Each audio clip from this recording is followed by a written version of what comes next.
Assalamualaikum warahmatullahi wabarakatuh.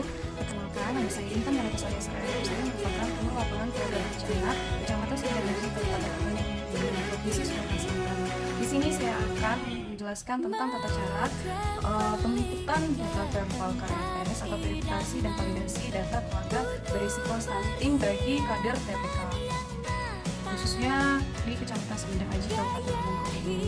Pertama-tama yang harus kita lakukan yaitu mendownload aplikasi Verifal KRS BKKBN di Play Store. Kita buka aplikasi Play Store, kita ketikkan Verifal BKKBN atau Verifal KRS 2024. Tampilannya akan seperti ini, warna-warna pink dan ada gambar anak sekolah. Di sini kebetulan saya sudah menginstal aplikasi Verifal KRS-nya. Kalau belum maka install dulu terlebih dahulu, kalau sudah tinggal dibuka saja. Tampilan pertama akan seperti ini, di mana nama pengguna dan kata sandi itu akan kami kirimkan melalui grup. Jadi kata nama penggunanya itu menggunakan nomor register yang ada di aplikasi SIGA BKKBN khususnya untuk ketua yaitu bidan. Jadi nanti dimasukkan saja nomor register yang akan kami kirim melalui grup TPK Kecamatan Semindang Aji tahun 2024. Kemudian sandinya masukkan sandi 1 sampai 6 di sini. Kemudian masukkan saja. Saya coba masukkan Desa Panemakmur, wilayah bidan saya di sini.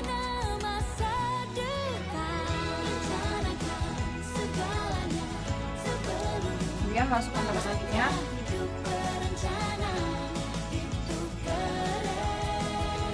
Loading data verifal artinya tunggu dulu sebentar.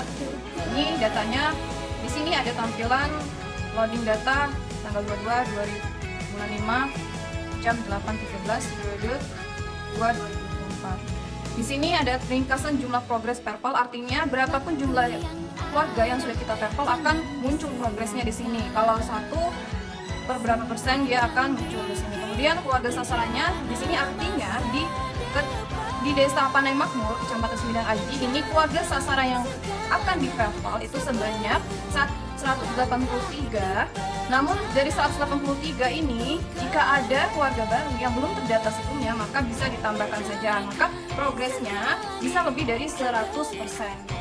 Kemudian ini artinya sasaran verifal ya dan verifal tidak, artinya sasaran verifal yang sudah di-verifal artinya ada 1 keluarga yang baru sudah di-verifal dan yang belum di-verifal ada sebanyak 182 dari 183. Kemudian progresnya KRS ya, kemudian usia, statusnya akan muncul juga di sini ketika keluarganya sudah kita verifikasi dan validasi datanya. Nah, ini ada menu tambah data, ada menu data keluarga dan profile. Di mana menu tambah data itu ketika kita ingin menambahkan data keluarga baru yang belum terverifal sebelumnya. Nah, kita buka saja di data keluarga. Loading datanya, kita tunggu dulu sebentar.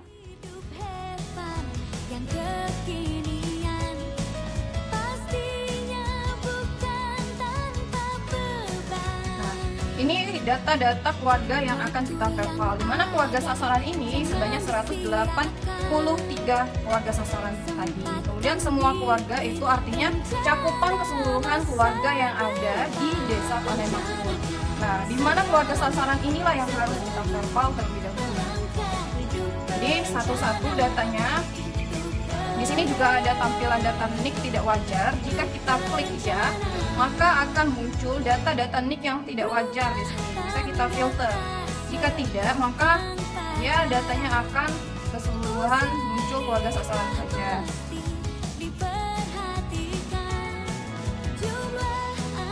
Aplikasinya memang agak lemot ya guys. Jadi harap dulu. Data tidak ditemukan. Artinya di Panai Makmur ini tidak ditemukan data NIK yang tidak wajar. Artinya NIK-nya wajar semua seperti itu. Nah, di sini juga bisa kita filter ketika kita ingin mendata 1 RW saja atau 1 RT saja atau 2 RW saja atau 2 RT saja, bisa kita filter di sini. Kemudian kita klik tampilkan data ketika kita ingin memilih 1 atau 2 RW saja atau 1 atau 2 RT saja. Dan di sini juga kita bisa menampilkan status keluarganya saja, yang ada saja misalnya, atau yang sudah di PayPal atau KRS-nya bisa kita data di sini. Nah, dan ini data keseluruhan 183 kakak tadi. Bagaimana cara kita memverifikasi dan memvalidasi datanya? Yaitu kita tekan tanda ada seperti kertas dan pena di sini yang warna hijau. Nah, ini muncul datanya RW 1 RT 1. Nah, jika statusnya kita ada 5 pilihan, dikatakan ada ketika keluarganya ada di desa tersebut dan diketahui keberadaannya di desa tersebut dan masih berada di desa tersebut. Dikatakan keluarga pindah nomor 2 itu ketika keluarganya itu yang pertama, seluruh keluarganya pindah ke desa lain, kecamatan lain atau ke provinsi lain. Dikatakan pindah yang kedua ketika dia lebih dari 6 bulan berturut-turut seluruh anggota keluarganya tidak berada di tempat atau sudah punya rumah baru di suatu tempat, seperti itu. Tapi ketika dia masih berdomisili di sana dan dia masih menetap, dia hanya hanya bekerja saja di daerah lain, maka dan 1 atau 2 orang anggota keluarganya masih berada di desa tersebut, maka keluarga tersebut tidak dikatakan pindah. Jadi dikatakan keluarga pindah ketika seluruh anggota keluarganya itu pindah. Yang ketiga, seluruh anggota keluarga meninggal dunia. Dikatakan seluruh anggota keluarga meninggal dunia artinya keseluruhan dari keluarganya mulai dari kepala keluarga, istri, anaknya meninggal. Jika salah satu saja yang meninggal dunia, maka keluarga tersebut masih dikatakan ada. 4. Keluarga tidak ditemukan jika diketahui data sasarannya ada di antara sasaran KRS yang didata, namun tidak diketahui keberadaannya atau tidak diketahui orangnya berada di mana. Jadi istilahnya sudah hilang. Nomor 5 itu keluarga bercerai. Ketika keluarganya sudah bercerai, maka diklik nomor 5. Kebetulan di sini keluarganya ada, maka kita klik saja keluarga ada. Jika kita klik keluarga ada, maka datanya akan kita isi satu persatu. Di sini terdapat anggota keluarga yang pertama, secara otomatis itu sebagai kepala keluarga. Di sini keluarganya, jika ada perubahan NIK atau NIK, di sini bisa kita ubah saja. Atau misalnya ada kesalahan dalam penulisan NIK sebelumnya, maka bisa kita edit di sini. Dan kita kemudian lihat lagi tanggal lahirnya apakah betul, tanggal 10 bulan 11 1998. Jika benar, maka kita lanjutkan saja. Kemudian nomor anggota keluarga kedua, dari jumlah anggota keluarganya di sini muncul ya 3, artinya data yang ingin kita data di keluarga ini ada 3 orang, dan ini nomor anggota keluarga yang kedua. Secara otomatis statusnya itu sebagai istri, seperti yang saya jelaskan di anggota keluarga pertama tadi. Jika ada perubahan atau kesalahan penulisan NIK atau tanggal lahir, bisa kita ubah di sini. Kemudian jika juga di sini ada kesalahan ini sebagai anak, maka bisa kita ganti saja. Selanjutnya, ini otomatis nomor 3 itu sebagai anak. Di sini kode ibu kandungnya kita harus klik. Nomor 2 artinya dia secara otomatis, karena dia mempunyai istri dan punya suami, secara otomatis kita klik 2. Ketika dia di sana sebagai anak namun anak angkat, maka 00. Selanjutnya, apakah Anda akan melakukan tambah data individu? Jika iya, ini artinya pertanyaannya ketika di keluarga tersebut kan ini ada anak 1 nih. Nah, ketika ada tambahan anak lagi yang baru lahir, maka bisa kita klik saja ya tambah individu. Jika tidak, maka kita klik tidak. Kebetulan di keluarga ini tidak mempunyai penambahan data anggota keluarga baru, maka kita klik tidak. Nah, langsung ke form penapisan. Pertanyaannya bisa kita isi sesuai dengan kondisi yang ada di keluarga tersebut. Jika ada 0-59 bulan yang belum terdaftar,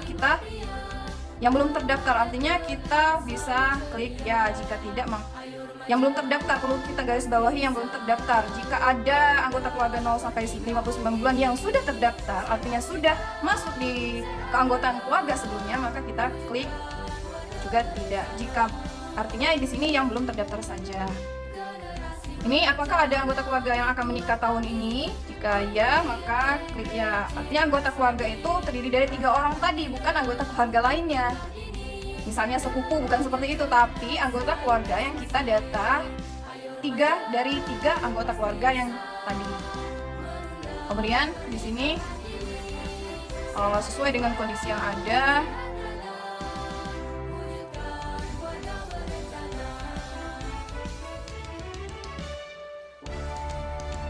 jika tidak, maka pertanyaan nomor 7 itu secara otomatis akan dikunci, tidak bisa kita pilih.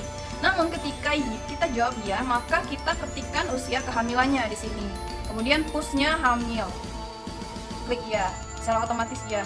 Dan kebetulan di keluarga ini tadi tidak sedang hamil, maka kita klik saja tidak. Selanjutnya, sumber air minum utama di sini kita pilih sumber air minum yang terlindungi itu nomor 1 sampai nomor 4, dan yang tidak terlindungi itu nomor 5 sampai nomor 8. Kebetulan di sini dia keluarga ini memakai sumur terlindung untuk sumber air minumnya. Kemudian secara otomatis ketika kita klik nomor 4 itu maka secara otomatis layak. Ketika kita klik nomor 5 maka secara otomatis tidak layak.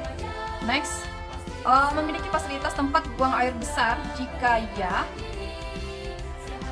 Jadi nomor 1 ini jamban milik sendiri dengan layar angsa dan tangki septi atau IPA. Nomor 2 ini jamban pada MCK komunal dengan leher angsa dan tangki septi tank IPA. Jadi nomor 1 atau nomor 2 itu bisa dikategorikan layak. Kemudian nomor 3 dan 4 itu tidak layak. Kebetulan di keluarga ini memiliki septi tank dengan memiliki jamban leher angsa dan tangki septi tank. Dikategorikan layak. Kemudian terlalu mudah. Pertanyaannya terlalu mudah. Ini secara otomatis akan terisi dengan sendirinya karena di saat pertama ada pertanyaan pertama tadi, maka dia akan keanggotaan tadi, maka dia akan secara otomatis terisi. Namun nomor 13 ini bisa kita buat ya atau tidak. Terlalu banyak itu ketika dia lebih dari 3. Selanjutnya, kesertaan KB modern. Apakah ibu atau bapaknya tadi menggunakan KB ini? Ini pilihannya. Kalau tidak, maka kita klik bukan peserta KB. Jika dia memakai alat kontrasepsi, maka bisa kita pilih alat kontrasepsi apa yang dia gunakan. Bisa MOW, MOP, IUD, implan, suntik, pil, kondom, MAL, metode amenorelaksasi, kemudian KB tradisional di sini. Kebetulan di ibu atau bapaknya tadi tidak menggunakan alat kontrasepsi, maka kita klik bukan peserta KB. Pertanyaan 14.1 bukan push 4 lalu dan bukan peserta KB modern. Artinya nomor 14 itu keterangan menerangkan dari pertanyaan nomor 14. Status KRS-nya secara otomatis dia akan ketika kita pertanyaan-pertanyaan tadi sudah kita isi dan kita jawab, maka jawaban status KRS-nya akan secara otomatis terjawab di sini. Apakah statusnya berisiko dan tidak berisiko. Artinya keluarga ini tidak berisiko. Selanjutnya, peringkat kesejahteraannya juga secara otomatis akan terkategori dengan sendirinya. Dia berarti termasuk ke peringkat kesejahteraan 1. Selanjutnya, jenis pendampingan yang diterima, artinya pendampingan apa yang harus kita lakukan pada keluarga tersebut. Jadi kita klik sesuai dengan keadaan yang ada. Karena kebetulan tadi anaknya itu bukan balita baduta, dia hanya push di sini, maka saya mengisikan fasilitas KIE dan Suveren melalui LC-Mail saja.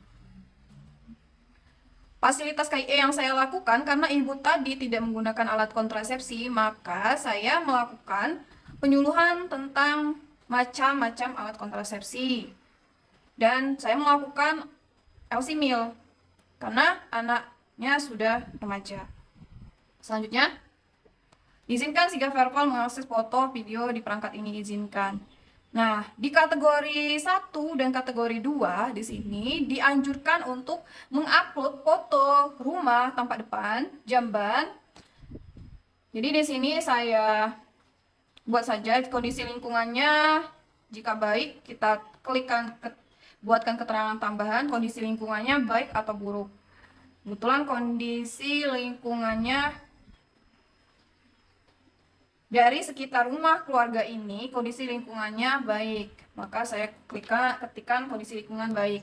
Kemudian fotonya bisa kita upload melalui secara langsung atau ambil fotonya, dan secara tidak langsung kita masukkan, kita ambil melalui galeri yang tersimpan di galeri kita. Artinya ini data ini bisa kita ambil terlebih dahulu fotonya. Jika terjadi tidak ada sinyal saat pendataan, maka bisa kita foto terlebih dahulu dan kita ulangi lagi nanti di saat kondisinya sudah ada sinyal. Karena ini kita lakukan ini contoh, maka kita buat saja, contohkan saja fotonya seperti ini. Potong, kemudian kita ambil lagi foto yang kedua, nanti tidak akan kita simpan. Oke, kemudian kita potong saja di sini. Selanjutnya, izinkan Siga Travel mengakses lokasi perangkat Anda saat aplikasi digunakan atau hanya kali ini saja. Kita klik saja saat aplikasi digunakan. Ini ketika lokasi pendataannya berbeda dengan lokasi pendataan yang ada, maka bisa kita refresh saja di sini. Nah, bisa berubah. Kemudian kita lihat data yang sudah kita data tadi di sini. Bisa juga kita lihat rangkuman dari wilayah, kemudian rangkuman dari keluarga yang sudah kita lakukan travel tadi. Jika sudah, maka kita simpan saja datanya.